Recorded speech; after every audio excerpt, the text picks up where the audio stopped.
Hey guys, welcome back to part 2 of MTG Review with Lag, Guilds of Ravnica. We're just going to continue straight off from where we left, so cheers. Okay. So you're like, this is my 4th instant? 4 times, please. Generally, most people will only cast 1 or 2 spells in a whole turn. Yes, this is true. But if you had like a couple, or you had... Cheap ones. Yeah, a couple other things, who knows? Especially if you did have your dragon up. Because it's drawing, dealing damage, and whatever the other thing is. Yeah, for doing them anyway, so you could potentially get quite a few. How expensive is it? Like to throw down? That is 4 colorless, 1 blue, 1 red. So 6. Yeah. Yeah, so it's not going to be an early game, it's going to be a late game in the wins. Yeah, this is true, but... Think about it. I think it's pretty amusing. Put it in your enchantment deck. Yeah, and then there was... Put a mask on it. It might be Explosion. Yeah. Explosion. Is it Explosion? It's one of the multi-thing cards. Voltor used Explosion. Yeah, so there was also Expansion, which allows you to target, copy a target instant or sorcery spell with converted mana cost 4 or less. So like, you could do it 4 times if it's your 4th thing, but you get to do it like a different copy each one. Oh yeah. So you'll be like, I copy my first one that did it. I copy the second one that did it. I copy the third. You've already copied this a couple of times, but like if you wanted to use each one 3 times and you had to start with one, meaning you could only use it once, then this is a way to be all like, but now I go back and use the first one a couple of times. Broken. I mean, I think it'll still be a little bit hard to pull off. Just design your entire deck about one combo. Yeah. Not even a combo that wins, just one annoying combo.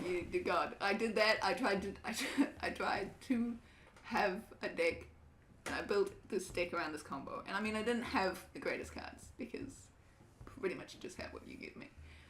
It's definitely not Rees. But I made it black and green. And I can't remember what I built. I built it around like the 1 mythic I had or something. And I played it 3 times against my friend and lost each time. And then I decided to swap it and she won with it. And I was like, what? How? I couldn't get it to work. What was the combo? I don't know, because it was something to do with my mythic. It was like pulling him out and then like suddenly there's 20 damage on the table or something. Or something ridiculous, I don't know. But it didn't work. There's also another double card. So that was double card Expansion Explosion. Explosion also deals X damage to any target, and then target player draws X cards, which is, I mean, you're gonna probably be choosing yourself at that point. So it costs 4 other than that though, so a little bit more expensive, but not too bad. They're both instants, which is kind of nice. Yay! Yeah, then there's also Invert and Invent, and I think this was one of the top 10 in air quotes. Wouldn't the opposite of invert be? I don't know, what is it? Invert? Like non-invert? I don't know. Normal? Re-invert. In-invert. Yeah. No, so invert switches the power and toughness of each of up to 2 target creatures. So I read this wrong the first time. And I thought you just got to switch the power and toughness of 2 creatures with each other. Oh. So I was like, hey, my 1/1 is now your 10/12 or whatever. But no. It is, no. Your 1/1's a 1/1. Yeah, my 1/1's a 1/1. And the 10/12 is the 12/10. Yeah, exactly. So, not as powerful as I thought it was, but considering it only costs 1 mana, it's probably more appropriate. Yeah. I was like, what the fuck? That's a broken card. And then I'm like, oh, I read that wrong. And Invent searches your library for an instant card and or sorcery, reveals them, and puts them into your hand. So you're probably going to be doing both. Well, I mean, I know that it's like kind of there in case like you don't want to, or it's also there in case you don't have the other one and therefore can't pull it off. I'm not sure you can even do both. What do you mean? It says and or. Oh! And it says reveal them. Oh, no, sorry. I thought you were talking about the 2 different cards. No. No, with the multi-cards. Yeah. It's only doing one of them. I do like the idea of a multi-card, like having that choice, but they look ugly because they're just two smaller versions sideways. I think it's like a... I mean, it's better than doing the stretched wide one that you had up before. That one was worse. So was it the two together to make one? Yeah. Well, that was like odd because they're supposed to be really powerful cards, but it was like a stupid combo that would never work. Yeah, but yeah, I don't know. I like double-sided ones like werewolves. Yeah, double-sided ones work, but then they're generally like because of transformation, so that makes sense as to being a flip. Yeah. And then the ones that flip vertically as well, those ones are also transformations. Yes. So they had to do something to differentiate it, yes, but just the way they did it is ugly. And I know that they couldn't just go and choose this or this, because for some of them, one's an instant, one's a sorcery. Though for the most part, they're both the same. They're either both instant or sorcery. They should just do it diagonally. Mm-hmm. Yeah. Yeah, definitely. They could, like... No, that would still look ugly. I don't know. I mean, I think they did well, considering that they wanted to do it. Like, they did it well enough. I just don't like the look of them. The next people are the Golgari Swarm. Their kind of ability that they have is Undergrowth, which is a whole bunch of different abilities based on how many creatures you have in the graveyard. So some of them will be you create X number of tokens for however many creatures you have in the graveyard. Then another one's you costs one less to cast for each creature you have in the graveyard. Basically, Undergrowth is like number of creatures in the graveyard. Whatever. And so it does some kind of ability based on the number of creatures you have in the graveyard. And like there are like 10 different abilities, which some of them quite interesting, but like. See, this one sounds like it would work with that super mechanic that forces you to throw stuff in. This whole set that sounds like this wants to throw half your cards away. But the thing is, like a lot of them are like, yeah, you throw this away, but then it's like, yeah, well that's the wrong colours. Because you've made that a 2-color one, and I've got these 2 colours. Not the wrong colours if you play 5. That was what I was thinking. Is like when you're playing a commander, playing 5 is generally overreaching yourself. Unless for some people, I feel like you could probably get away with it within like an artifact deck where you're doing a lot of non-color casts. Maybe. I mean. And then obviously it also depends on what commander you've chosen because. I think I had 3 or 4 5-colored commander decks. Okay, I feel like I would be overreaching myself if I would try to do It's a lot easier than once you figure it out. I mean, it's not the hardest thing about it is the expense, because in order to make it work, you have to get the expensive lands, the expensive searches, that's the expensive mana gains. But once you get that, then like the basic combo for a 5-color deck just works. Like I got a Slither one, a Planeswalker one. Yeah, because then you don't have to like, because then you can just take super powerful cards because you're not limited by color, which means you can get a really powerful deck. For example, the real problem is you're just limited by the commander. There's only like so many different. I know that there's a dragon. I don't know how I know that. Oh yeah, there is a new. Yeah, but I don't have a dragon deck. So yeah. I like Child of Alara. She's that one if you kill it, destroy everything on the battlefield. Nice. It's basically the bomb. Like, oh, you want to come after me? Then fine. We all suffer now. Yeah. Like, but going for 1 color sounds like a bad idea in a commander deck as well, in my opinion. Maybe. I mean, it depends if there's like a dedicated deck against that color. You know? Oh my god, that would suck. Oh yeah, all of my things have Forest Walk, and you're green. Yeah. That would be fucking hilarious. Yeah, it would be painful, but that's the thing. Yeah.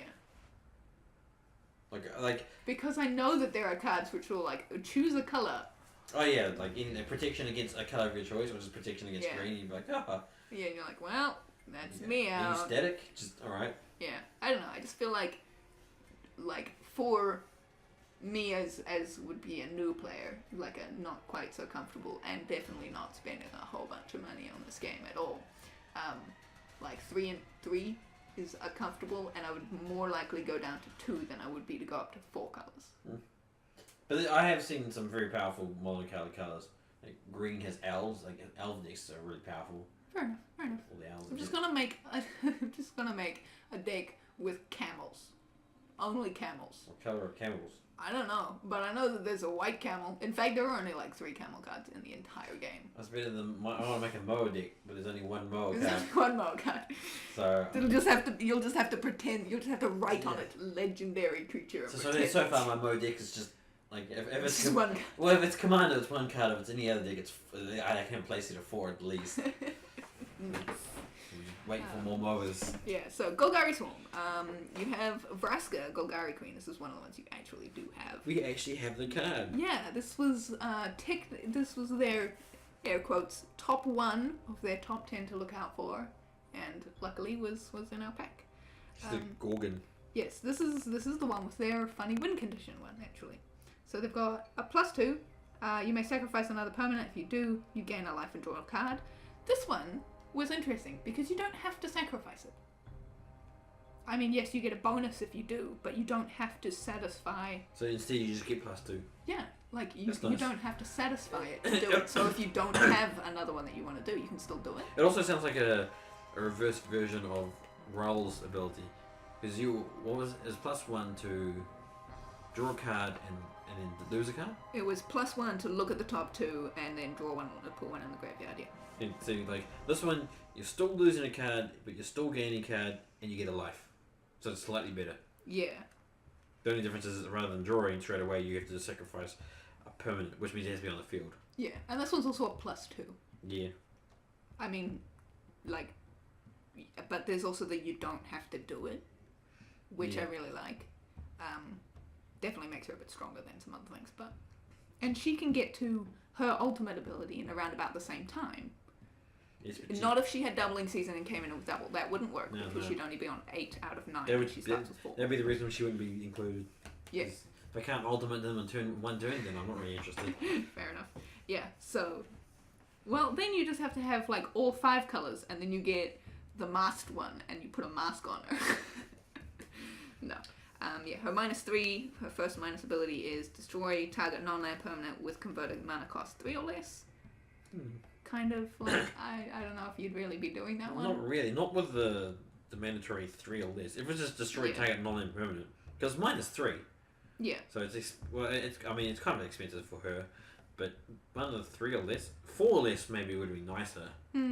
Yeah, there was another card that was all like, do something with 3 or less, and I looked at a couple of them, and then I'm like, a lot of them don't fall under 3 or less. A lot of the time. Like that would be a great way to wipe a starting field, but are you really gonna have Vraska out and being able to spend that willy-nilly? And if you do have Vraska out in an early game situation, are you sure you don't want to just save up for her big ability while no one can deal with it, sort of thing? Yeah. Yeah, but her big ability, -9, she starts with 4. You get an emblem with whenever a creature you control deals combat damage to a player, that player loses the game. So yeah, that's like her assassins. Yeah, so the assassin was a bit different because Well, I actually you got might 3 have chances. my Planeswalker deck then. Just that. Yeah, pretty much. Yeah, so with the assassin, you get 3 chances, and she gets shuffled back in every time, and she can't be your commander. I was talking about her previous assassins. Oh, her previous. She summons 3 1/1 assassins each with, if they deal damage to a player, they lose the game. Oh yeah, no, I remember those. Yeah. I played with one of them. They were fun. I think I managed to kill somebody with it, and then I think I died because it was a multiplayer game. It was a nut. But I like the fact that she just gives everyone that ability. Yeah. Don't let her get to that. Basically, this is why she's in top 1 to watch out for. No, but yeah, I thought she was pretty cool. And I'm kind of glad that, considering you got unlucky with the other one, that you have a really good one for this one. Yeah, it's part of my collection. The other possible commander for the black and greens, that's what the Golgari Swarm is, in case I didn't say that, black and green, is only Thousand-Eyed. I think, no, what's the other one? You had the Conclave one, that's right. Yes, so has an undergrowth ability, creates 1/1 black and green insect creature tokens for each character card in your graveyard, just when they enter the battlefield. And for a very cheap cost of 1 black, 1 green, sacrifice another creature to gain a life and draw a card. She's quite expensive. She's 6 converted mana cost to pull out, so I don't think she's worth it. Not for commander. Not really. I don't think she would be particularly worth it for much at all, to be honest.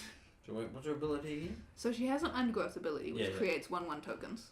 Yes. And then she can sacrifice another creature to gain a life and draw a card. So it's basically undergrowth for as many cards in the graveyard. Yeah. What's the exact wording of undergrowth? So it's so for this undergrowth, because they're all a little bit different. Right. It's when Izoni Thousand-Eyed enters the battlefield, create a 1/1 black and green insect creature token for each character card in your graveyard. All of the undergrowth has that kind of thing, which it says for each creature card in the graveyard. So what the hell's a character? Oh, did I keep saying character? Yeah. I wrote that at one point, and I was very confused with myself. What counts as a character? Okay, so if it's each creature, that's not bad. You could have if you got a bunch of creatures, then you can have a. Yeah, and then like, you can kill off your tokens for her other ability rather than To draw. Yeah, to draw. But like a lot of things that were there were a lot of things that were pulling tokens in, and then because they're tokens, now that they're not creature cards going to the graveyard. But I mean, it's a green-black deck, so you should have a lot of creatures, I guess.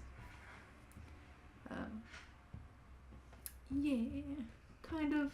I think a little bit weak. I'm not really much of a fan of green and black. It's too earthy.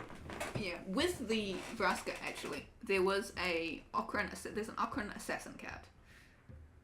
It's relatively cheap. It's cost 3. Here's a creature. Has Death Touch, and all creatures able to block Okran Assassin do so. So what you do is you just have that, and you send it at someone, and you go, but also Vraska's emblem. And you go, now you can't block anyone else, and they're going to kill you, and you're going to lose the game. But presumably they have other cards that can deal with that. So I just thought it would be funny to like put that in there. Well, any creature with trample would just be annoying. With Vraska's emblem. Yeah, any with trample, because then you have to like absolutely make sure anything was freaking flying, and it's you can put vampires out because it's black. Yeah. And then green has a lot of trample. Yeah. I said that really weirdly. Trample. I know, it's gonna trample me. Watch out, it's gonna trample me. Rolling eyes. Yes, there's also an underrealm lich. It's a lick. No, it's a lich. Lich or a lick? It's a lich. Lich. Lich. I hate that word. Lich. I can't say that word. I was like, I can't roll R's either very well. I can't say druid when I look at it. Like, it says dryad. Dryad. Honestly? Is that druid? Because I've always called that a dryad. That's a different thing. Is it? I'm pretty sure that's a dryad. Okay, well then I'm incorrect in my thinking. I was always been wrong. I've always been right. You've always been right. Yeah, so an underrealm leash. Leash. What do you... Lich. I can't say this word. A lich. Thank you. I literally can't say that word. I've got a word that I can't say. Yeah, so if you would draw a card, instead look at the top 3 cards, then choose one to put into your hand and rest into the graveyard. So whenever you would draw a card? Yeah, so whenever you would draw a card.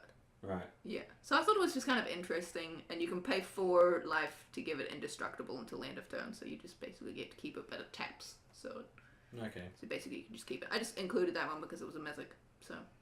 You can mill your own deck very quickly with that, with a lot of the other draw cards. You could, especially if you needed stuff or wanted stuff in the graveyard. Yeah. Like creatures, for example. The next group is the Boris Legion, red and white. Boris? They have I like Boris the most. I thought you... Oh, no. Yeah. Of like the five these 5 prime ones, the prime guilds. Yeah. It's the most straightforward. Like it's fight and it's health. They are pretty straightforward. So they have a mentor ability. So whenever the creature with mentor attacks, it gives a 1/1 counter on a lesser power attacking creature. So you just buff a whole bunch of your weak dudes every time you attack. Yeah. It's kind of okay, and then I mean you could potentially bounce them off each other if they kept getting slightly stronger than each other, but that doesn't really happen with a 1/1. They just even out. Well, it would work if you were playing Boris and the other guild that you move tokens around. That would work. Which probably isn't out yet. Yeah, Probably isn't out yet. We also have Aurelia, I don't know, Aurelia probably. Exemplar of Justice, angel legendary creature, has flying, has the mentor power, is a 2/5, so a little bit weak, but not too expensive. At the beginning of combat on your turn, choose up to one target creature you control. Until end of turn, that creature gets 2, so +2/+0, gains trample if it's red, and gains vigilance if it's white. So basically, if it's another Boros card, it's fine. yeah, so if it's red or white, or red and white, it's great. Useful. I mean, you could just give it to her. Is it legendary? She's a legendary. I was gonna say having two of them is pretty funny. Are legendaries. Yeah. Just kind of standardly good, I guess. Nothing really. It doesn't stand out in terms of nothing. angels. Yeah, nothing that great about it, but a lot of the great angels are very powerful. yeah, but it's not awful. I mean, some of these cards, I'm like, that's a mythic. I wouldn't like take that specifically. Yes, there's also Tajik, Legion's Edge. There was something in like the backstory which made it sound like they had a falling out, and then nothing in the backstory that really explained why they seemed to have a falling out. It was all like, oh, he got captured, and they had a falling out, and I'm like, but he was captured. What? I mean, you could always just go and actually read the whole story. I mean, I could do that, and then I could also not do that. you got until the next set to catch up. Next set to catch up. Okay. Go through all the backstory. Yep. Yeah, so Tajik, Legion's Edge, is also a legendary creature. Has haste, has the mentor ability. Prevents all non-combat damage that would be dealt to other creatures you control. Which also kind of just means that they're just going to target Tajik first. Well, I mean, they can't target blockers. Yeah, but I'm saying, like, if people had instant spells. Oh, yeah. They're just going to be targeting him first. But Well, it would save you from... combat. Well, that's not combat damage. Yeah. It blocks non-combat damage. Oh, it blocks non... Yeah. So it would block a blanket wave of kill everything, for example, deal 4 damage to everything, and only he would be hit by that, of your dudes. Which would be kind of... red and white doesn't have a blanket one like that, but it's fine. And then you can also give him first strike until the end of turn for relatively cheap. So he's a bit cheaper, so again, kind of just standard, nothing just too amazing. The card I thought was really funny. It's one of the first ones I read. Lich? No. This is a mythic card. It is their game winning card. Oh yeah. So it's an instant. Creatures you control gain indestructible. Take an extra turn after this one. At the beginning of that turn's end step, you lose the game. So you have like so if you cast it on your turn, you have your turn and your next turn to win the game, or else you're out. Or if you cast it on someone else's turn, you have one turn to win the game, or you're out. How much does it cost? It costs 3 converted mana. It's one of each, so non-colorless, red and white. Yeah, like it sounds fun. It sounds fun, but like, how many times is that gonna work out for you? I mean, if you got your combo set up and you just need an extra turn, but like in my commander deck, I have end turn just for that lols. Yeah. So end somebody else's turn. Yeah, it's just like, oh, did you start your next turn? End your turn. That would be fucking hilarious. That would be so fucking awful. Yeah. What's that? I just started my last chance for. Yeah, it's called Chance for Glory. I don't know if I said that, but it's a funny card. Yeah, and then we have the Selesnya Conclave. They're green and white. They have... One you think everyone got shit on? I mean, I think they're a little bit weak. Yeah. They have 1 or 2 decent cards, I guess. Yeah, so they have the Convoke ability. So each creature you tap can pay for 1 mana of that spell that you're casting, which is all fine and good. They create a lot of tokens, which they have a couple of things that, combo with that. But Do that's tokens get convoke? No. Ah. Yeah. So you can I think there is one ability where you can create X. Yeah, there is actually. March of the Multitudes. You can cast it for a Convoke. And it has a X cost. So you can create X 1/1 white soldier tokens with lifelink. They're kind of okay. You just get more tokens. Because it'd be nice if you could give the tokens can convoke, so then they could start tapping for stuff. Like so the cards themselves have Convoke where you pay for that card. Yeah. Hey guys, thanks for listening. Stay tuned for part 3 coming up.